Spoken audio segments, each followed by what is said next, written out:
Hi guys, Kristen here. Today I have another one of my healing lessons for you. These are the things that actually helped me heal. Even though the things I needed throughout my journey in terms of like supplements and practitioners I worked with changed, there were actual mindset drivers that helped me make better decisions and that most importantly kept me hopeful and had me working on my health in a way that was sustainable across the entire journey. And now I've been relapse free for about 5 years. Okay, so this stuff actually works. All right, today we're tackling a big topic. We're tackling the topic of stress. Now, a common response to stress is to see it as black and white, good or bad. On one hand, we see it as something that we need to eliminate and minimize, and we learn all the stress management techniques and we do all the self-care. And on the other hand, it is something that is just present in our lives. We can't do anything about it, and it gets overwhelming and stressful. Now, there's another way to approach our stress, and I'm calling that a healthy response to stress, a healing response to stress. And the first thing we throw out the window is this idea that it's good or bad. Stress just is a fact of life. And I have an analogy to help us reframe how we look at stress and how we interact with it and cope with it, even while we have severe health issues. So I want you to imagine stress like a tub, a bathtub. Now a tub has a faucet. You can turn the handle and water comes out. In this case, water is stress. And then you have your tub, and the size of your tub dictates how much stress you can tolerate before the tub overflows, or you get into burnout, or you have a crash, or you get overwhelmed. And the third part of our tub is the drain. This is how stress is leaving our tub, leaving our experience, being processed, being dealt with as it leaves our system. Now, I love this analogy because it actually gives us more ways to address the stress in our lives. It's not all or nothing anymore. We can actually act on the faucet. We can learn techniques to help retrain our bodies and how they respond to stimuli in life. We can actually work on our nervous system's response to life, and that helps us respond to the same situations while feeling a little bit less stress.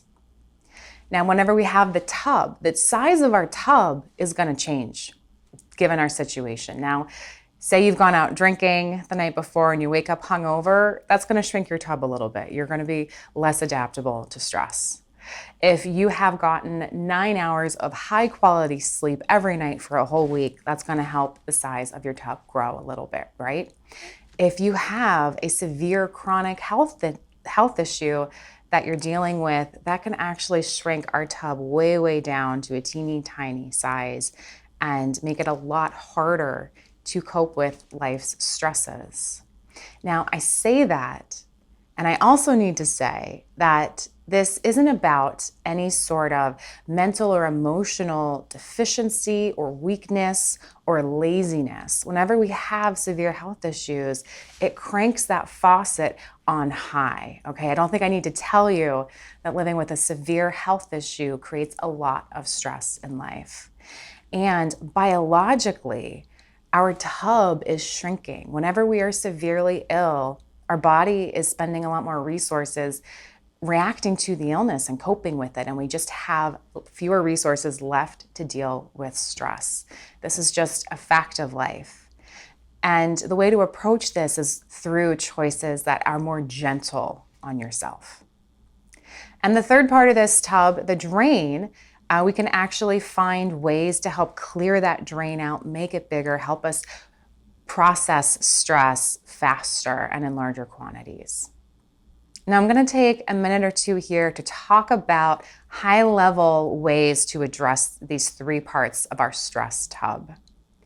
Now, meditation is something that is extremely common for people to turn to, and I think that's a wonderful thing. Meditation can be a wonderful tool for us to use, and it's one that can often be cheap as free, or if you want to sign up for an app or a service or something, it can be very low cost to get into and maintain a meditation habit, okay? Lots of wins there to be had when you find the right style of meditation for yourself. However, whenever we use meditation to adjust our body's response to stimulus, when we're using meditation to change that faucet, that is a longer term tool to use. We're not often going to see like short-term benefits from meditation in that way. It usually takes months and years of practice to really hone that skill. So while I think it's wonderful if you want to start meditation, I think we need to set our expectations. And when you're in crisis mode from a severe health issue, we want tools that are going to help you more in the short term. And that is where finding the right coach for you, the right therapist for you, and developing those tools to help our bodies respond to stimulus with less stress faster is going to be the best path forward for you. So it's really about finding that tailored one-on-one customized support for your needs. Also, investing in that kind of support is going to help your tub grow over time and help your drain get clear over time as well. When it comes to growing the size of your tub in the short term, when we have severe illness, there's not a whole lot that we can do immediately. It is one of those things where having grace and compassion and just not piling on the stress is one of the biggest impact things we can do. When I say not piling on the stress, I mean not judging ourselves whenever we're experiencing stress, not shaming ourselves for feeling more stressed, being able to just see the stress that is, accept it for what it is, and just not dump on top of that pile. And then, of course, when it comes to increasing the size of the drain, clearing out the old hair and gunk, learning typical, just general stress management practices is a wonderful place to start. What works for one person isn't going to work for everybody. There's a little bit of discovery here. You've got to try some things and see what really works for you and to see what works for different situations and different areas of your life. You might be surprised to find that different tools work better for you in certain situations than others. And I'm going to wrap up with the number one thing you can do to help your stress tub get to a more manageable size and scope and flow rate and all that kind of stuff. And that is going to be to learn what your body needs to heal. Being able to get on your healing journey, discovering what you need, giving your body the things it needs, mentally, emotionally, physically, spiritually, mindset-wise, all of those things coming together. Finding what you need to heal. And then the third thing is staying on your healing journey, making sure that your healing practices, your healing work is sustainable over the long term until you get where you need to go. Thank you so much for watching today. I'd love to hear what you think about the stress tub analogy. Is it something you find helpful? Did it give you any new ideas or new perspectives on how to handle stress? Let me know. I'm really interested. Thanks so much for watching, and I'll see you guys next time. Bye.